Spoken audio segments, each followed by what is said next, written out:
वेंकटरमण जी महाराज की कथा है। बोलिए श्री वेंकटरमण जी महाराज की जय। ये दक्षिण भारत की पश्चिमी सीमा पर पहाड़ियों की एक पतली रेखा सी खिंच गई है। समुद्र इसके चरण प्रांत को पखारता रहता है। इतनी सुंदर उत्पत्ति का संसार में शायद कोई यंत्र कहीं हो। यहाँ हरियाली 12 महीने बनी रहती है। यहीं तुंगभद्रा के तट पर श्री रंगपुर नाम का एक छोटा सा गांव है। 100-125 घर की बस्ती होगी। इसी रंगपुरम में एक साधारण ब्राह्मण से ब्राह्मण परिवार में वेंकट का जन्म ठीक रामनवमी के दिन हुआ। जिस समय रामचंद्र जी का जन्म उत्सव मनाया जा रहा था, शंख घड़ियाल झांझ डफ मृदंग बज रहे थे, बधाइयाँ गाई जा रही थीं, सभी कोई जय जयकार कर रहे थे। उसी समय जो है वेंकटरमण जी का जन्म होता है। इनका परिवार बड़ा छोटा था। माता पिता, 2 बहनें और एक भाई वेंकट। सबका प्यार वेंकट के प्रति था। परिवार में पारंपरिक संस्कारों की छाप। इनका हृदय बड़ा ही कोमल था। घर के आंगन में तुलसी का पौधा था और उसी के बाजू में एक भगवान हनुमान जी महाराज की सुंदर मूर्ति विराजमान थी। चौतरे के एक कोने पर मारुति का एक झंडा लगा हुआ था जो आकाश को छू रहा था। प्रत्येक मंगलवार और शनिवार को श्री हनुमान जी महाराज की पूजा होती थी। उन्हें सिंदूर दान दिया जाता था और सुंदर उत्सव मनाया जाता था और कीर्तन होता था और प्रसाद बंटता था। और इनके जो पिताजी थे रोजाना हनुमान जी की कथा सुनाया करते थे। अब चूंकि वेंकट बहुत छोटे थे, ये भी कथा सुनने के लिए जब बैठते थे तो जब रघुपति राघव राजा राम पतित पावन सीताराम का कीर्तन जब इनके पिताजी करते थे, तब ये अपनी तोतली भाषा में भी भगवान का कीर्तन करते थे, जो सबको प्यारा लगता था। लड़के लड़कियां इनके पास आ जाते और कहते कि वेंकट सुनाओ तो भगवान का कीर्तन कैसे किया जाता है। तो वो बालक जो है स्वयं रघुपति राघव राजा राम इस तरह का कीर्तन करने लगता, जिसे देख करके सभी कोई बड़े प्रसन्न होते हैं और मन में सोचते हैं कि एक कालांतर में बहुत बड़ा भगवान का भक्त होगा, क्योंकि इसका मन कीर्तन में लगता है, भगवान की कथा में लगता है। जब वेंकट 4ठे वर्ष में प्रवेश हुए तो उनके पिता ने भगवान की स्तुति के कई श्लोक उन्हें कंठस्थ करा दिए। रामाय रामभद्राय रामचंद्राय वेद से रघुनाथाय नाथाय सीताय पते नमः। त्वमेव माता च पिता त्वमेव बन्धुश्च सखा त्वमेव विद्या द्रवणम त्वमेव सर्वं मम देव।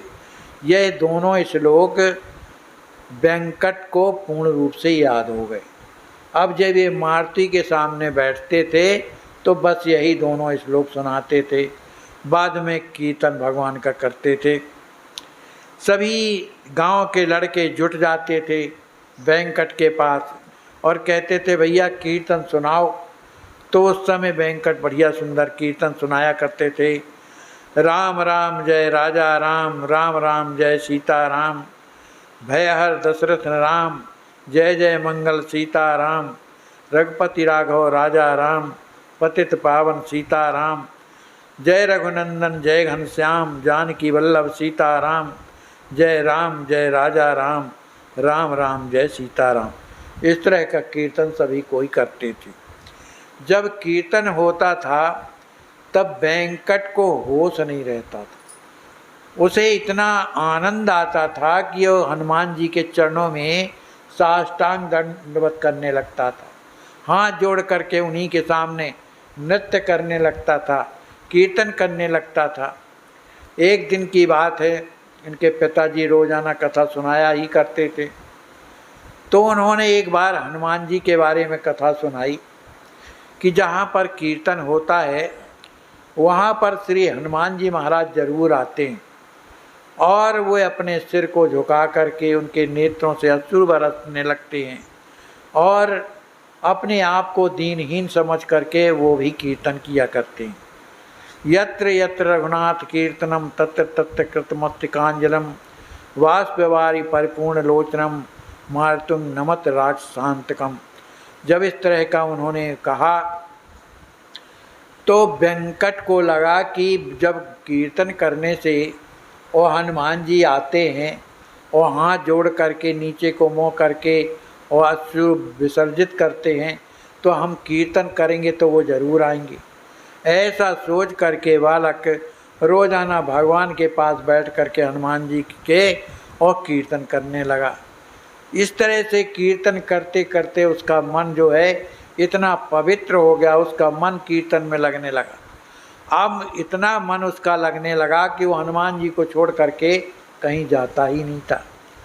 उसकी माँ उसे बुलाती थी, बेटा प्रसाद भोजन कर लो, लेकिन उन्होंने कह देते थे थोड़ी देर और कीर्तन कर लूँ फिर इसके बाद मैं आता हूँ। कीर्तन में उनका मन ऐसा रमा रहता था कि उन्हें होश नहीं रहता था। अब एक दिन की कथा है कि कथा में वेंकट बैठे हुए थे और उनके जो पिताजी जी हैं वो श्री राम जी महाराज की कथा सुनाने लगे कि देखो प्रभु के लिए जो रोता है, जो राम जी के लिए प्रयास करता है, उनके दर्शनों के लिए जो इच्छा करता है, जो प्रार्थना करता है, उसे निश्चित रूप से राम जी महाराज दर्शन देते हैं। इस बात को सुनकर के वेंकट के हृदय में ये बात लग गई। उसने मन ही मन निश्चित किया कि अब मैं हनुमान जी का दिव्य दर्शन करूंगा, अब उनका दर्शन करूंगा। लेकिन ये कैसे दर्शन होगा? तो दूसरे दिन पिताजी से पूछा कि राम जी का दर्शन कैसे होता है, कैसे किया जाए तब होता है।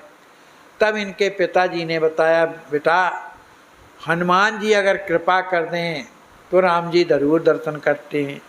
देखो विभीषण को लात मार करके निकाल दिया गया, विभीषण को हनुमान जी महाराज ने